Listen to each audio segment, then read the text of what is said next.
මම අද ඔයාලට කියලා දෙන්න යන්නේ රසමස මයිලෝ එකක් කොහොමද ගෙදරදී හදාගන්නේ කියලා. මේක හදාගන්න ඕන කරන ද්‍රව්‍ය තමයි මයිලෝ පවුඩර්, කිරි පිටි, සීනි. ඉස්සෙල්ලාම වතුර ටික හොඳට රත් කරගන්න ඕනේ.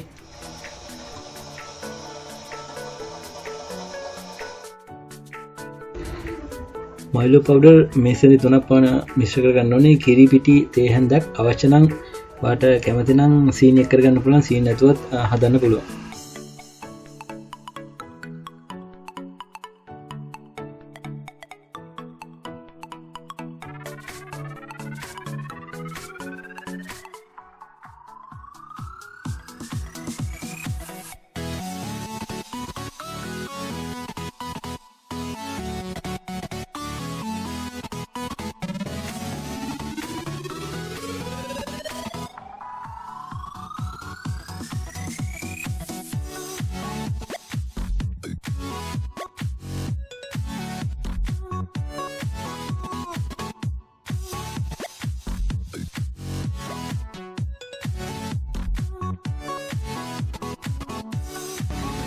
මේ ටික රත් වුණ වතුර ටිකක් දාලා හොඳට කලවම් කරගන්න ඕනේ.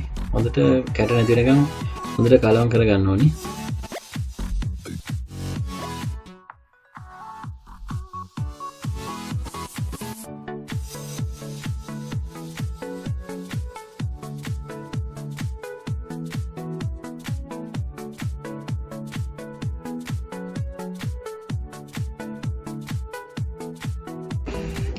ඊට පස්සේ හොඳින් මිශ්‍ර කරගත්තට පස්සේ සීතල වතුර මිලිලීටර් 180ක් 200ක් අතර ප්‍රමාණයක් දාලා හොඳට කලවම් කරගන්න ඕනේ.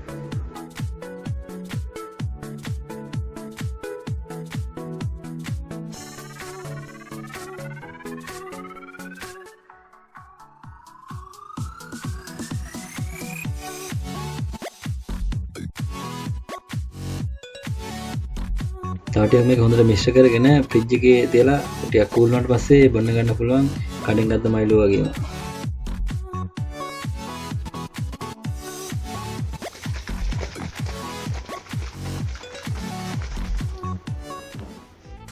දිනපතා අලුත්ම වීඩියෝ නරඹීමට පුදුම ලෝකයේ subscribe කරන්න. වීඩියෝ එකක් දාපු ගමන් බලා ගැනීමට bell button එක සක්‍රිය කරගන්න.